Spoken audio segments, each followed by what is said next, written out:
Assalamualaikum warahmatullahi wabarakatuh. A'udzubillahi minasyaitonirrajim. Bismillahirrahmanirrahim.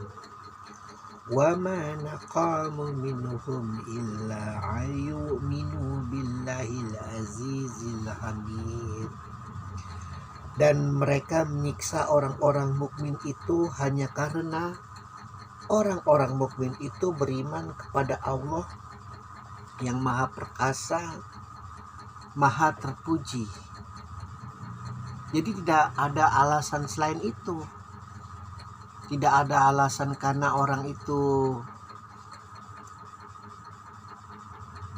berbuat apa istilahnya ya,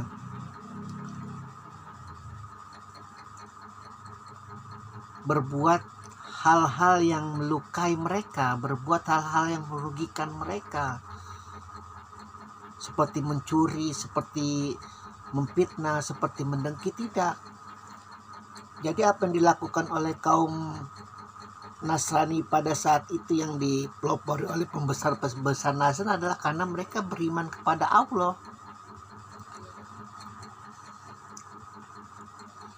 Luar biasa cobaan umat Rasulullah yang awal-awal itu sungguh sangat berat cobaan fisiknya. Namun kalau dilogikakan secara batin, dilogikakan secara mistik, sesungguhnya mereka orang yang beruntung karena mendapat gelar mukmin dengan cara Allah menjadikan musuh mereka itu musuh yang zalim, yaitu dengan cara membakar mereka di dalam sebuah parit yang dimana di dalamnya terdapat kayu bakar yang sangat menyala, membara.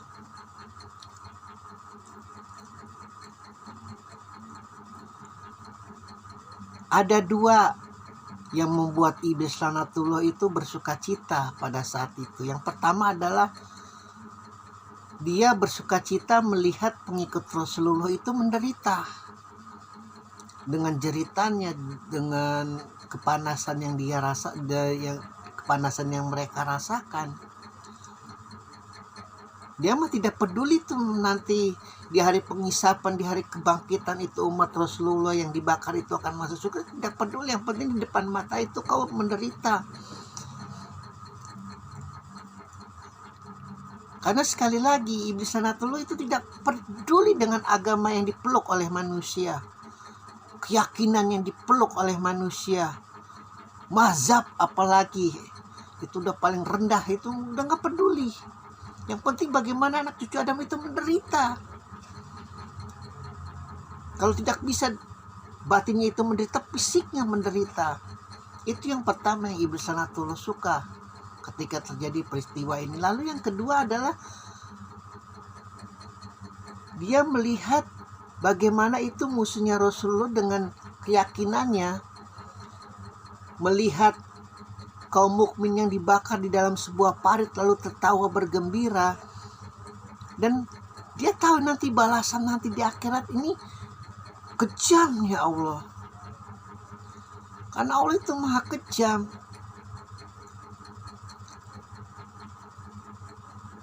Ketika semua menunjuk sini semuanya salah dia, salah iblis, dia sendiri berkata, kenapa kalian menyalahkan aku? Aku ini makhluk yang paling takut sama Allah. Kapan aku pernah menyuruh kalian berbuat zalim, berbuat jahat? Tak ada bukti. Karena tidak terlihat oleh manusia, itu yang diminta oleh iblis. Untuk membuktikan bahwa sangat tidak layak itu ada mendapat penghormatan para malaikat. Dan dia bisa meyakini itu. Bagaimana nanti neraka dipenuhi oleh pembesar-pembesar Najran pada saat itu yang menjalimi orang mukmin. Perselisihan, dendam, huru-hara, perang itu paling disukai dia, iblis. Yang penting bagaimana menderita, baik di dunia maupun di akhirat. Itu memukulnya.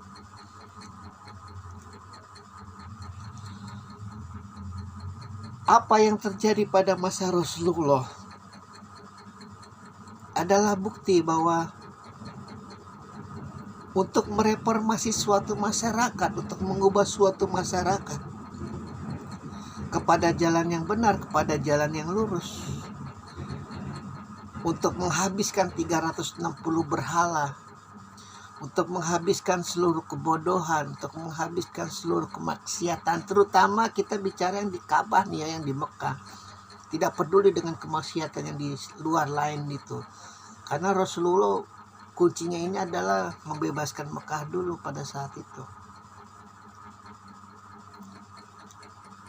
Itu tidak semudah membalikkan telapak tangan. Makanya dikatakan jalanku ini jalan yang sulit, jalan yang sukar. Di dalam awal-awal kita telah itu di surat Al-Fatihah dan teman-temannya itu yang sering kita baca di dalam sholat.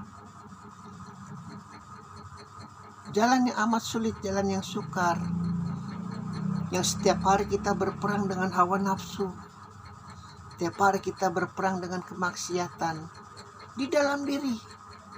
Musuh di dalam diri ini yang paling sulit untuk ditaklukkan. Baik engkau itu kaya, baik engkau itu miskin, baik engkau itu biasa saja, golongan manapun.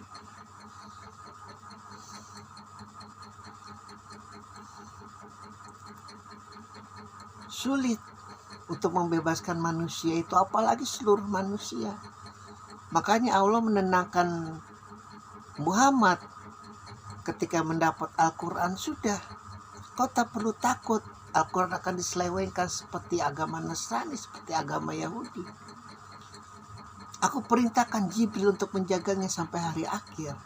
Bahkan kalau kau masih ragu tentang kebesaranku Muhammad, kau tantang itu seluruh manusia dan jin untuk menciptakan satu ayat di dalam Al-Quran yang setara tingkatan estetikanya, tingkatan keindahannya dengan Al-Quran. Karena jelas aku harus dikenal oleh manusia. Aku ini pencipta alam semesta, aku ini pencipta langit dan bumi, harus dikenal dong. Masa kalian yang hanya menciptakan Facebook, Mark Zuckerberg terkenal di mana-mana, menciptakan KFC, menciptakan McDonald, menciptakan apa, manusia itu bisa terkenal? Lah, aku menciptakan kalian semua. Langit dan bumi demi gugusan bintang itu yang miliaran stasiunnya, aku yang ciptakan. 7 lapisan neraka, 7 lapisan surga, 7 langit, 7 lapisan bumi, aku yang ciptakan. Surga, neraka, apalagi. Masa aku tidak boleh memperkenalkan diriku kepada kalian? Ya jangan berlaku tidak adil dong. Istilah kasarnya seperti itu. Karena manusia ketika menciptakan saja membuat hak paten. Kau tidak boleh lagi merasa kau menciptakan ini ya, karena ini sudah aku duluan. Manusia kan sudah zaman paten-patenan sekarang. Tingkat kekayaannya itu jadi halal ketika barang itu digunakan oleh manusia. Semakin banyak hak patennya, semakin masuk ke dalam rekeningnya. Allah tidak seperti itu memperkenalkan dirinya.